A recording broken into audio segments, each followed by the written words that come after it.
Vous écoutez un message enregistré à l'église CVV Paris. Pour plus d'informations, visitez notre site internet cvvparis.fr. Il est initiateur. Et Jésus en parle dans l'Évangile, n'est-ce pas? On connaît peut-être l'histoire, si vous connaissez la Bible un petit peu, où Jésus avec les disciples, et il dit aux disciples, mais les gens, ils disent, je suis qui? Et les disciples disent, tu es Jean-Baptiste, tu es un prophète, tu es Jérémie, tu es Élie, etc. Et Jésus leur dit, mais vous dites qui je suis. Et c'est Pierre qui lui répond, tu es le Messie, le Fils de Dieu vivant. Et Jésus, il regarde dans les yeux, il dit, Pierre, ce n'est pas le chair et le sang qui t'a révélé cela, mais l'Esprit de Dieu. C'est l'Esprit de Dieu qui t'a révélé ça. Et c'est encore vrai pour nous aujourd'hui. C'est l'Esprit de Dieu qui révèle ça dans les cœurs. Donc, si c'est Dieu qui est initiateur dans « je crois », qu'est-ce que c'est de croire? Qu'est-ce que c'est de croire? Croire, c'est prendre le pas de dire oui à cette initiation de Dieu. C'est un pas de foi. C'est un pas de foi. C'est un pas dans le inconnu. C'est ça la foi. C'est prendre un risque. Et Dieu, il raisonne, il parle, il discute avec des hommes sur terre. Et il y en a qui disent non. Je ne suis pas prête à prendre ce pas. Et on doit aussi respecter ce non. Ça ne veut pas dire qu'on peut arrêter d'en parler de Dieu. Mais on doit respecter ce non. Et il y a d'autres qui disent oui, je suis prête à prendre le pas. Et ce pas peut être un tout petit pas.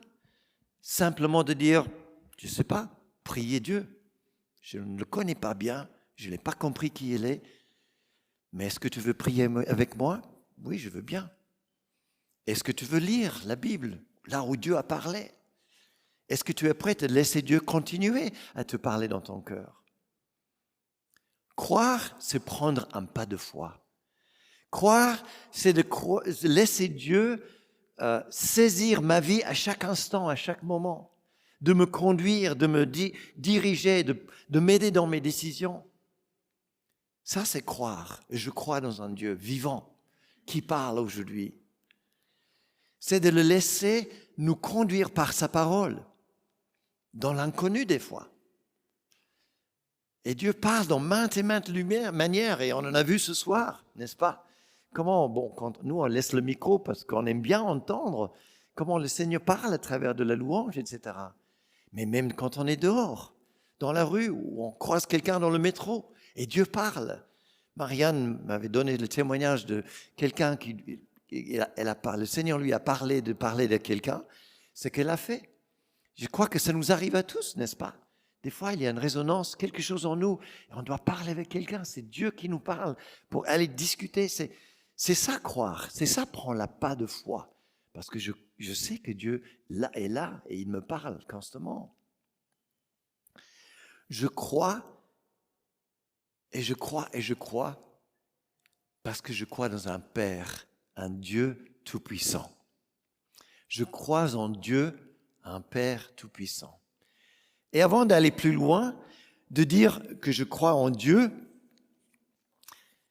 quel Dieu? C'est la question à se poser. Quel Dieu? Je crois dans quel Dieu? Il y a quelques années, Maryse, elle a travaillé à un chant qui s'appelle « Viens, ne tarde plus, adore ». Pour les vieux comme moi, vous connaissez « Viens, ne tarde plus, adore », n'est-ce pas Christian? Je pense que tu as dû faire ça en louange une ou deux fois. Adore ton Dieu, viens. Connaissez la phrase? Ton Dieu. Pas le mien, mais le tien.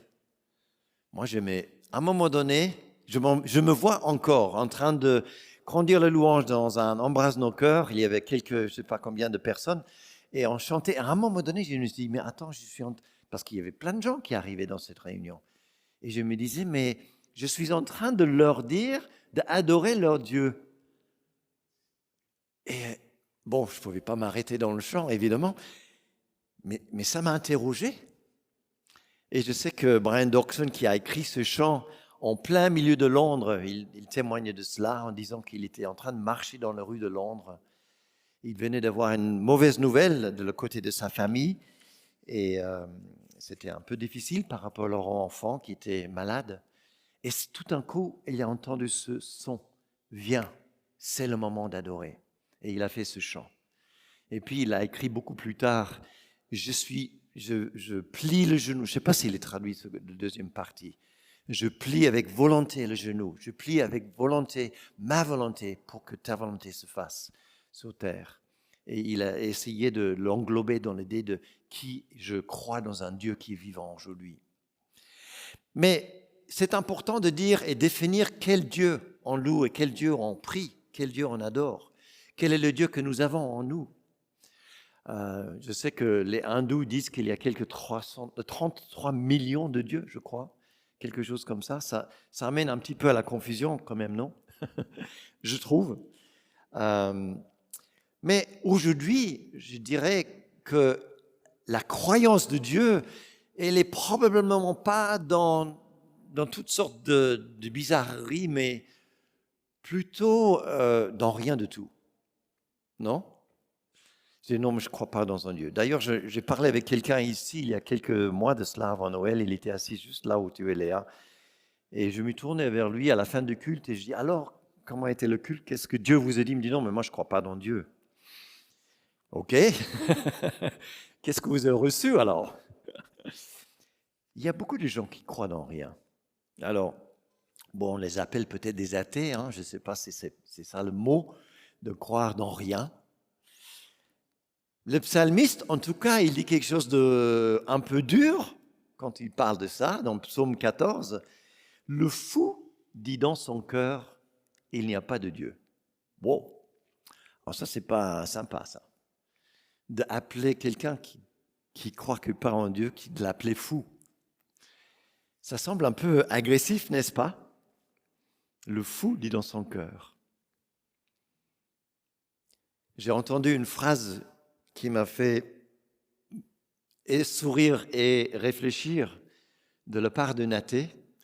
C'était d'ailleurs, Anasthasie, à ton mariage, et quelqu'un, je ne sais pas si c'était de la famille ou un invité, mais elle m'avait dit, non, mais moi je suis athée de toute façon. Ah, ok. Et elle sort, moi, de toute façon, il n'y a pas de Dieu et je la hais. Alors j'ai dit, ok, donc on a la haine pour quelque chose qui n'existe pas, mais Dieu n'existe pas, mais j'ai quand même de la haine. Wow, il faut y réfléchir là-dedans, n'est-ce pas? Mais il y a beaucoup de gens comme ça. Il y a beaucoup de personnes qui ne croient dans rien. Ils croient dans eux et je ne veux pas que Dieu prenne la place dans ma vie. Ça vous est arrivé de dire ça des fois? Ils croient dans le fait que ma vie m'appartient à moi et c'est moi qui décide. Ils croient que je règle la situation pour moi-même dans ma vie et je ne veux pas laisser les autres décider pour moi. Et de toute façon, si Dieu existe, c'est pour que j'en profite pour mes propres besoins, de toute façon. Hein? Je suis redevable devant personne. Ça vous est arrivé de dire ça? Peut-être, à un moment donné dans nos vies, ça nous est arrivé de le dire. Et c'est vraiment l'esprit de contre Dieu. C'est vraiment l'esprit de l'athéisme. L'esprit de dire, Dieu, on va l'effacer de mon quotidien. On va l'effacer de notre vie. Paul dit quelque chose d'intéressant dans Romains 3. Il dit, comme cela est écrit dans l'Ancien Testament, il n'y a pas de juste, pas même un seul. Aucun n'est intelligent, aucun ne cherche Dieu. C'est intéressant. Les hommes ne cherchent pas Dieu, nous dit la parole. Il n'y a aucun qui craigne Dieu. Et un peu plus loin, il dit, et du coup, parce qu'on est loin de Dieu, on est privé de sa gloire. Et vous connaissez ça. Vous savez que quand on est loin de Dieu, on appelle ça le péché. Et on est privé de la présence de Dieu, on est privé de l'amitié de Dieu, on est privé de la relation avec Dieu. Il y a quelque chose d'extraordinaire dans cette idée de dire les hommes ne s'approchent pas de Dieu et n'ont même pas eu l'idée de s'approcher de lui. Et Paul mentionne à nouveau dans Corinthiens, il recite Ésaïe, il dit il n'y a pas de œil, l'œil n'a pas vu, l'oreille n'a pas entendu. Ce n'est même pas venu dans le pensée de cœur de l'homme. Jamais il aurait pu imaginer quelque chose comme le salut. Il ne peut pas l'imaginer, l'homme. Ça doit venir de Dieu. Je l'ai dit tout à l'heure. On est éloigné de Dieu. L'homme est éloigné de Dieu. Et pour revenir à l'histoire de fous, en fait, Jésus en parle des fous aussi. Il y a une histoire dans Luc où il y a cet homme qui a eu plein de graines de blé, je ne sais pas ce qu'on dit, et il ne sait pas quoi faire avec. Et il se dit, je fabrique des silos, je vais en ramasser plein. Comme ça, je peux avec ma chaise longue aux Bahamas et j'ai bon pour le reste de ma vie, n'est-ce pas? Il n'a pas eu l'idée de le partager avec des gens autour de lui. C'est cette idée d'un fou, nous dit Jésus. Et la parole nous dit, dans plusieurs différentes traductions, imbécile. Aujourd'hui, ta vie est demandée sur terre. C'est le fin pour toi. Alors, on n'est pas en train de dire, et Jésus dit clairement, ce n'est pas les richesses en elles-mêmes qui sont mauvais, n'est-ce pas? Mais c'est de mettre notre confiance dans ces choses-là. Mettre mes confiances en cela et pas en Dieu lui-même. Et de croire que je suis capable de m'occuper de moi et de ne pas laisser Dieu le faire. Je crois en Dieu et je le crois avec fierté. Je suis persuadé, je suis sûr, et je l'ai mentionné tout à l'heure dans 2 Timothée, je n'ai pas honte. Je n'ai pas honte parce que je sais en qui j'ai cru et je sais que ce qu'il a déposé en moi, il le gardera jusqu'à le dernier jour. Est-ce que tu peux le dire ça? Il faut l'affirmer, il faut le proclamer, il faut le répéter pour toi-même et pour le monde. Pas forcément pour qu'ils entendent, mais parce que justement les flèches qui sont constamment envoyées vers nous nous feront oublier des fois que ce qui est déposé là, elle est gardée jusqu'au dernier jour. Elle est gardée. Je crois en Dieu puissant, le Père Tout-Puissant, celui qui a créé les cieux et la terre. Le Créateur des cieux et la terre, Genèse chapitre 1, chapitre 2, celui qui crée ce que nous voyons, le monde que nous comprenons, celui qui a créé le temps même. Le premier Genèse chapitre 1, Dieu a créé le soleil le matin et le soir. Il y a eu un premier jour, il nous dit. Dieu a créé le concept du temps. Et nous vivons dans ce concept-là. Vous êtes d'accord? Et tant que vous pouvez voyager, mais avec un avion, un espace spatial ou je ne sais pas quoi, on est dans le temps. On reste dans ce que Dieu a créé pour nous. Dieu le Créateur, qui crée des atomes et qui crée les galaxies, n'est-ce pas? Qui crée les tout petits jusqu'à l'immense. C'est ça que nous avons vu. Dieu créateur. Je crois dans ce Dieu créateur du ciel et de la terre, tout ce que je vois autour de moi. Je crois dans un Père tout-puissant. Un Père tout-puissant. Ce qui est intéressant, c'est qu'il y a quelques semaines de cela, on a cru, ou on a célébré en tout cas, une Jésus qui est né dans une mangeoire. Là, est-ce que c'est ça, le Dieu tout-puissant? Dieu qui se dépouille de sa toute-puissance divine pour se manifester en Jésus, l'incarnation.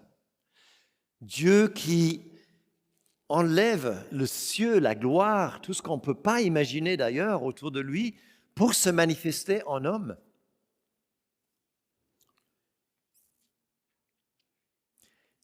Et Dieu qui vient non simplement en homme pour vivre parmi nous, mais qui meurt sur une croix, dans la condamnation, dans la disgrâce, dans tout ce qu'on peut imaginer de mauvais. Il se dépouille de sa puissance, toute puissance divine et de sa puissance humaine même, pour mourir. Hein? Et c'est justement lorsque les puissants pensent qu'il n'y est plus, que la toute-puissance de Dieu se manifeste par la résurrection. C'est quand même extraordinaire. Ça, c'est un Dieu tout-puissant qui donne sa puissance, qui n'a pas peur de le perdre parce qu'il ne peut pas le perdre en réalité. Il ne peut jamais le perdre. Le Christ se dépouille de toute sa puissance pour laisser éclater quoi? Son amour, son pardon, sa grâce. Je crois dans un Dieu tout-puissant. Je crois dans un Dieu Sabaoth. Je crois dans un Dieu Sabaoth en grec, qui veut dire guerrier. Je crois dans un Dieu qui est prêt à donner sa puissance pour nous les hommes. Et pourtant, on peut se dire, aujourd'hui, le Dieu Tout-Puissant, où est-ce qu'il est? Il y a les maladies, il y a le Covid, il y a la guerre, il y a eu des guerres, il y a eu le Shoah, il y a des choses terribles qui se passent dans le monde. Et beaucoup de gens en face de nous vont se dire, mais où il est le Tout-Puissance de Dieu? C'est toute la différence, n'est-ce pas, entre la puissance ou la toute-puissance de ce monde qui est là pour manipuler ou contrôler et la toute-puissance de Dieu. Et j'ai lu ce matin à Sud-Est cette phrase d'un théologien, un philosophe qui s'appelle Søren Kierkegaard, juste pour, entre parenthèses, un bon Danois, qui dit ceci, et ça prend du temps à y penser quand on le lit. Toute puissance, à sa terme, rend dépendant. Seule la toute-puissance peut rendre indépendant.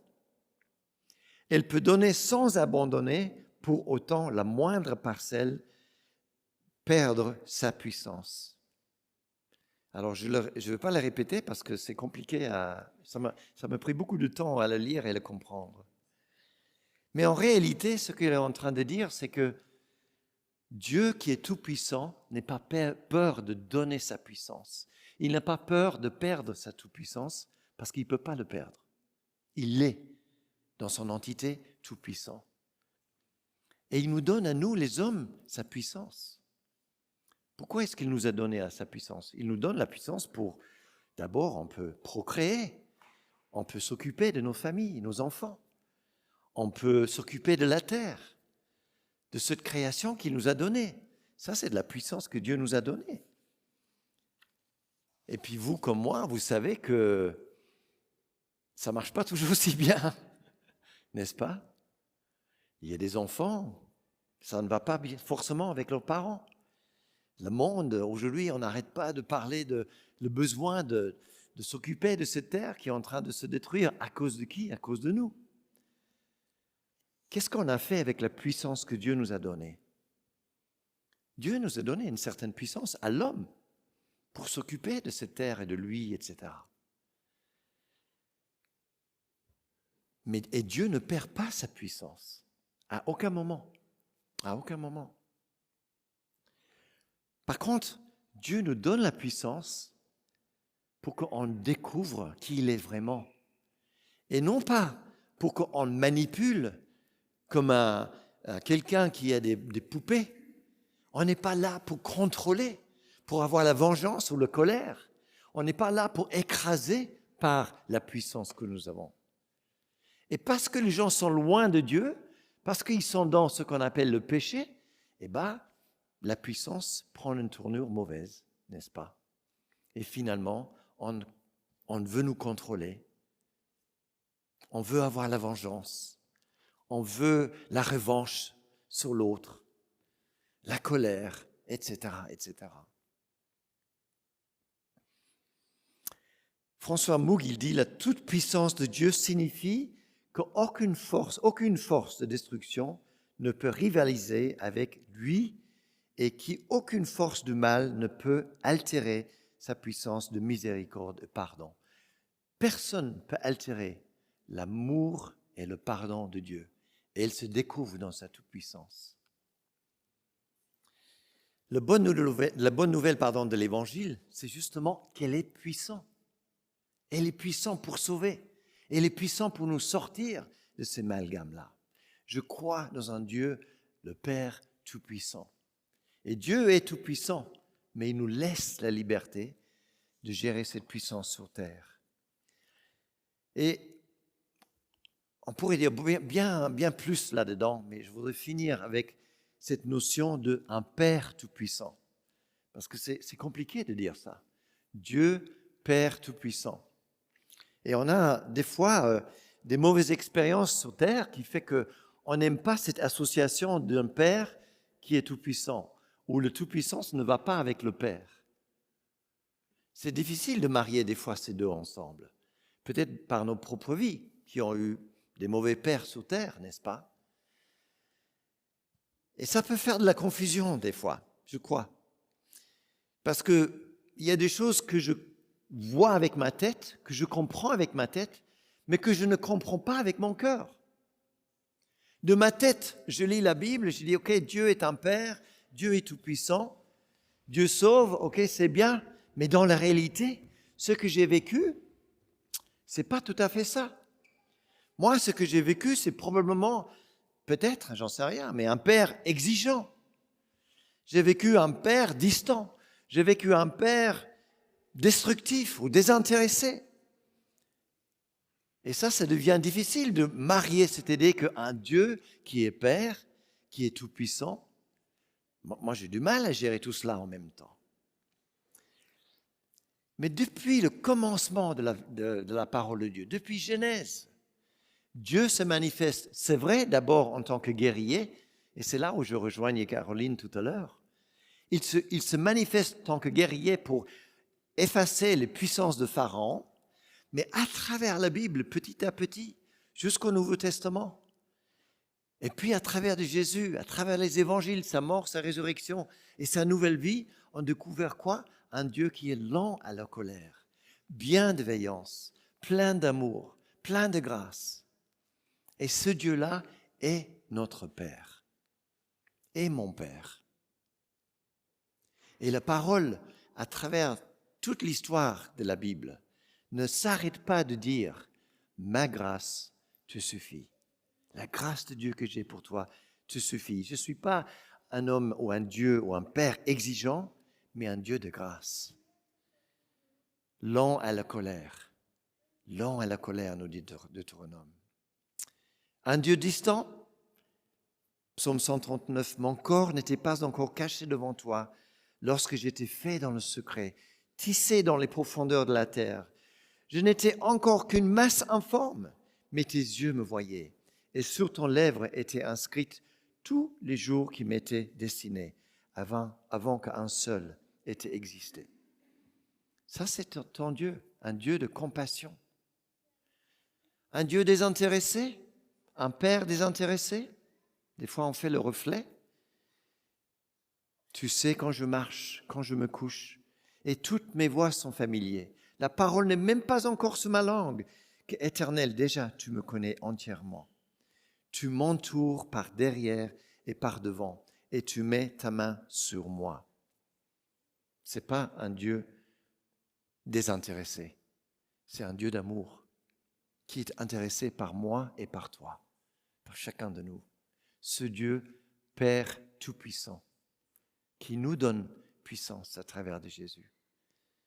Un Dieu destructif, des fois on dit, un Dieu destructif, j'ai pris un passage de Matthieu 20 que je citais tout à l'heure dans la réunion de prière. Matthieu 20, c'est un moment quand Jésus est en train de marcher, et puis il y a deux aveugles qui disent « Aie pitié de nous, maître, aie pitié de nous !» Et Jésus se tourne et dit « Mais qu'est-ce que vous voulez que je vous fasse ?» Ils sont aveugles, hein. Et ils disent que nos yeux s'ouvrent. Que nos yeux s'ouvrent. Et Jésus a compassion de eux. Et il leur touche, il prie, et puis leurs yeux s'ouvrent. Et c'est écrit, les yeux s'ouvrent, ils suivèrent Jésus. C'est quand même extraordinaire, hein? Parce que quand nos yeux s'ouvrent, on suit le Père Tout-Puissant. On suit le Dieu Tout-Puissant. On suit celui qui nous aime et qui est plein de bienveillance et compassion pour nous. Il veut nous ouvrir nos yeux tous les jours. Et tout à l'heure, on a chanté, on l'a déclaré. Dieu ouvre nos yeux encore plus à ta grandeur, à ta merveille. Ouvre nos yeux pour te découvrir parce qu'on veut te suivre de mieux en mieux. Un Dieu de déception, parce qu'il y a beaucoup de pères qui étaient déceptifs. Non. Un Dieu de vérité. Un Dieu qui proclame sa vérité.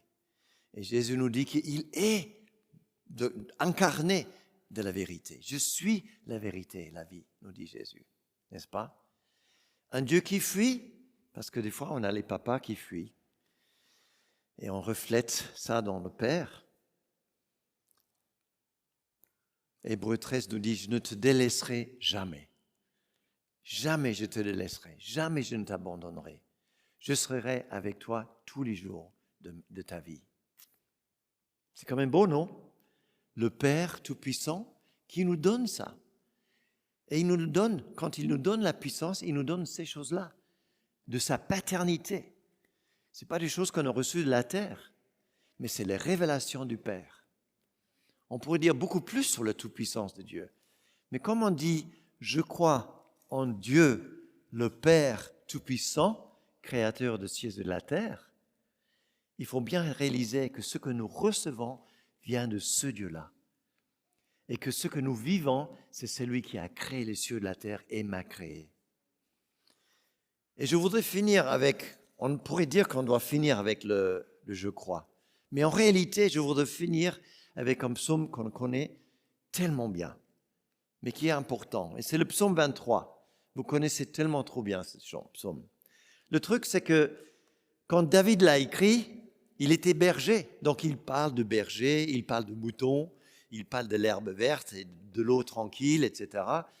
Et à cause de nos cultures et à travers des années, on arrive, j'imagine, à imaginer un berger, la montagne, la verdure, l'eau paisible. Je pense que vous avez tous dû créer une sorte d'image pour le psaume 23. Mais c'est un père qui a prophétiquement donné ce chant à David. Parce que le Dieu Tout-Puissant, l'Éternel, est celui qui s'occupe de moi. Il est mon berger. Il est celui qui s'occupe de moi. Et je ne manquerai de rien.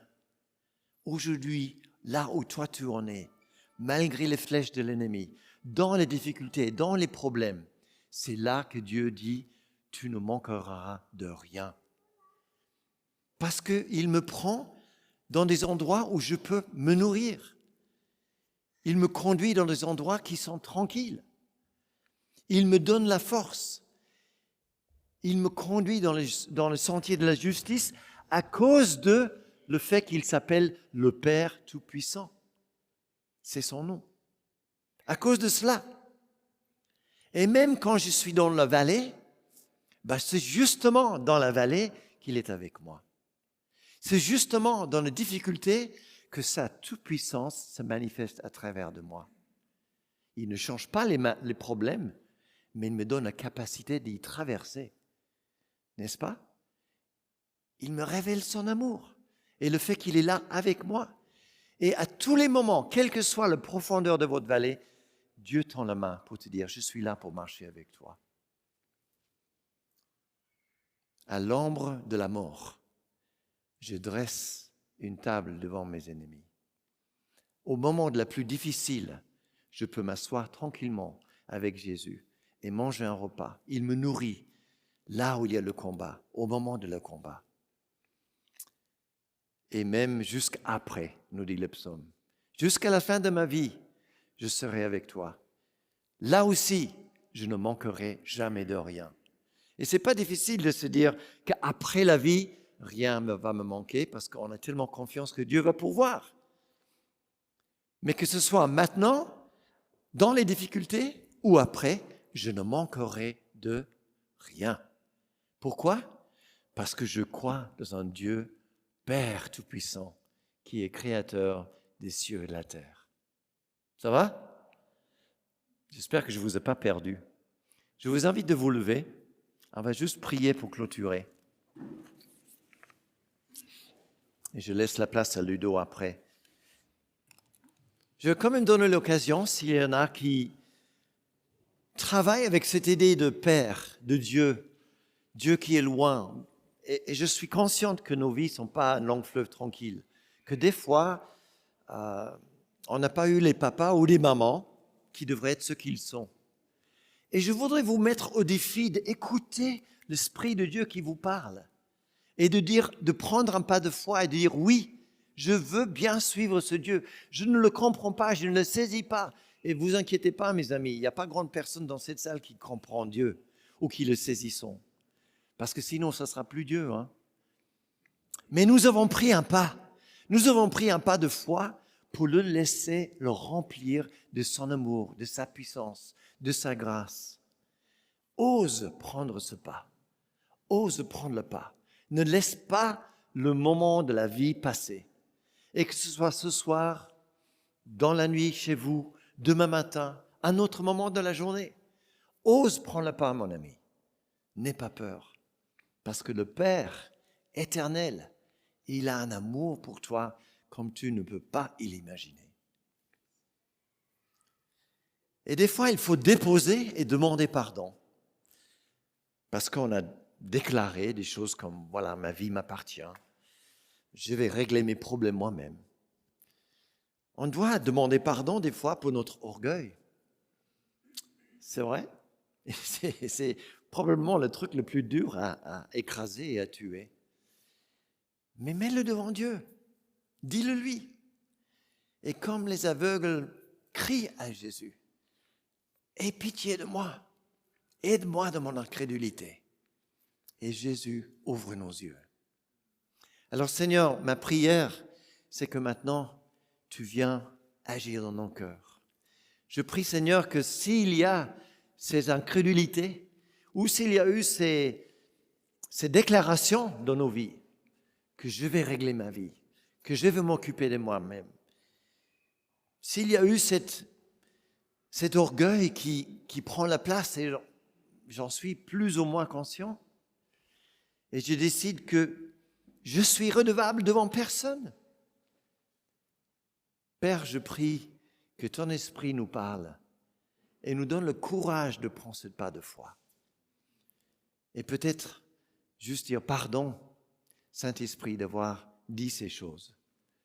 Pour ceux qui connaissent le Père, qui connaissent le Père Tout-Puissant, pardon Seigneur, d'avoir laissé l'esprit du monde, laisser l'ennemi nous manipuler, de croire que je suis capable de m'occuper de moi-même. Prendre la foi, le pas de foi, je le fais ce soir Seigneur, je prends le pas de foi de te laisser être mon Père Tout-Puissant.